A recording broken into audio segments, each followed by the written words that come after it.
Hey everyone, welcome to Brownble.com. I'm Kim and today we are making an absolute classic, a creamy and delicious Fettuccine Alfredo. For this Alfredo sauce, which is a white-based sauce, we are actually going to be using cashews.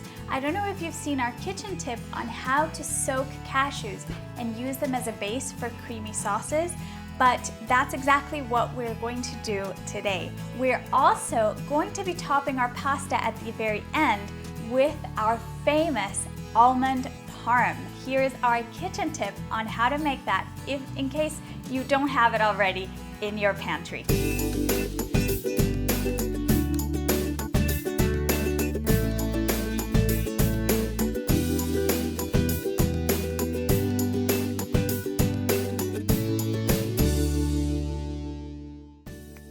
Hey everyone, it's time for another kitchen tip today.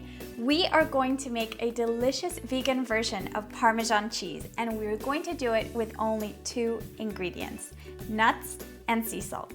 We are going to use a food processor to create that wonderful Parmesan-like texture, and this is going to be perfect for topping pastas, pizzas, risottos, salads, anything you would normally use Parmesan cheese for. You are simply going to love it. We are using almonds today. These are untoasted almonds and some unrefined sea salt, but you can use any kind of nut that you like. You can use macadamia nuts, pine nuts, cashews, use whatever you have on hand, and in a few minutes you are going to have a delicious vegan parm that you can store in the cupboard and pull out to sprinkle on anything you like throughout the week. We are going to use a food processor for this today. If you do not have a food processor, feel free to use a blender too. Let's add our almonds and our sea salt. Go easy on the sea salt at first and then taste it and see how it's coming along. Close up your food processor and we're going to give this a quick pulse a few times. Now we're going to set it on number 1 and then slowly move it to number 2 after a few seconds.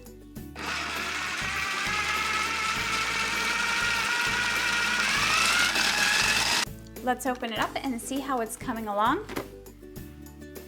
And as you can see, all those thick grains have become finer, and what we have is a nice Parmesan-like texture. Taste it, see if the salt content is enough, and take it out of your food processor and serve.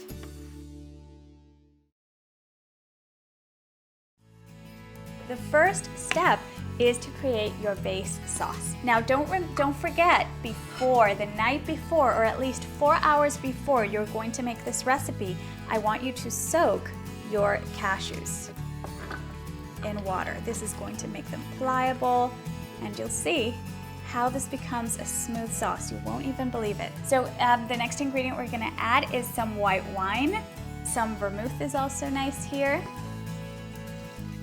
We're going to add some olive oil. This is an Italian dish, so a little olive oil gives that nice, beautiful Italian flavor. We are adding some onions, onion granules, onion powder. We are going to add a little pinch of nutmeg. Whenever you're making a white-based sauce, nutmeg is just its best friend. It's wonderful. Add your little pinch. Need a little help here to get it all out. This is powerful, so you're gonna add a lot of flavor even when using a tiny bit. Then we are adding some nutritional yeast flakes. If you can't find these, go ahead and make the recipe without them, but this is going to add a wonderful cheesy flavor. So let's add that in. And of course, we need some sea salt and freshly ground pepper. Last, we need some liquid for creaming this up. Here you have 2 options. You can add water if you want. You could even add some plant-based milk, but the best thing for super rich concentrated flavor is some veggie broth. So I'm going to add it slowly. I just want to add some, and let's see if that blends a little bit, and then we check the consistency and we can add more if needed. let's check and see how it's coming along. So there are two things you need to do in order to check the consistency. The first is to take a little bit between your fingers and rub them together and see if there are any grains. And the other is to check the consistency with the spoon. So I'm gonna do both together. I want you to dip your spoon inside and see if the mixture coats the spoon. If you feel that it's too thick or too clumpy, you might want to add a little more of that veggie broth. And the other little trick is to test it between your fingers. We are now going to bring a large pot of water to a boil, get that started. Water takes a while to boil, so while that is boiling on the stove, we are going to chop some veggies. We're gonna get started with our veggies. First, one onion, a large onion.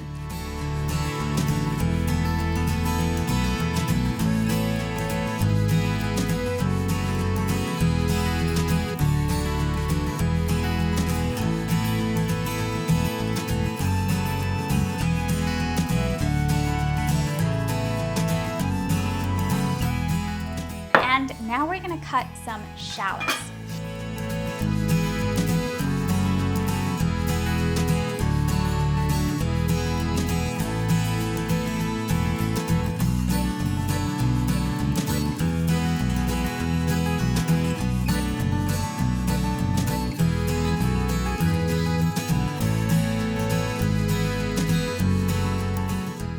We are going to place our chopped shallots in the same bowl as the onions because these are actually going to go together in the pan.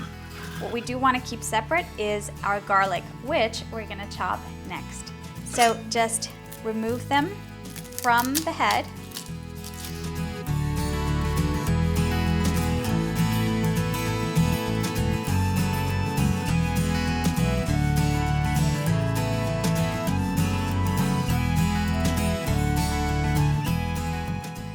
Once that is nicely minced, you're gonna place it in a separate bowl. Let's chop our flat leaf parsley.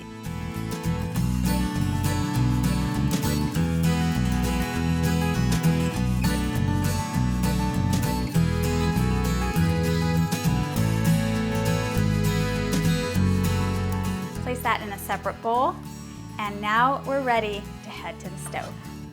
Add some olive oil to your pan. This is going to add a delicious flavor. And we are going to test it out by adding a little bit. And as you can see, it's sizzling. Let's add all of our shallots and onions. I am also going to add some sea salt. Sea salt is actually going to help release those natural juices in the onions and shallots.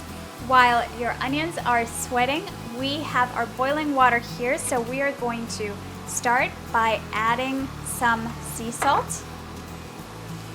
For cooking great, delicious pasta perfectly al dente, we need two things. We need a lot of water and we need it to be salty. So let's add in our beautiful fettuccine. As you can see, these have reduced quite a bit. They've kind of shrunk. They've released all of their juices. They're beautiful. Now we're gonna add our garlic. This is just going to be in there for a couple of minutes to get it fragrant. To deglaze our pan, I actually like to raise the heat a little bit. And just go ahead and pour that in. Give it a nice stir. And what you want here is to cook it until most of that liquid has evaporated. If you do not like adding alcohol into your meals, you can completely skip this step and do this deglazing with a little bit of extra veggie broth. Our next step is to get our beautiful, beautiful sauce that we created earlier. And we're gonna add that to the pan and mix everything together. I always love to have a little bit of water or some veggie broth on hand to thin it out if needed. I also want to add some, but not all, because we're gonna leave that some for garnish, some of that beautiful, beautiful parsley. We're also going to add a little bit of black pepper. We have drained our pasta, so we're going to add it into our delicious warm sauce. And we're gonna toss it all together.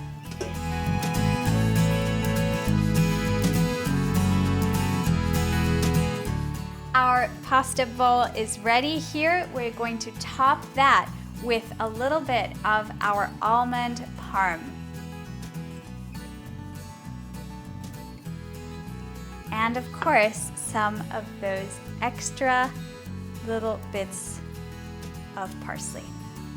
A little bit of pepper on top, and a tiny drizzle of olive oil.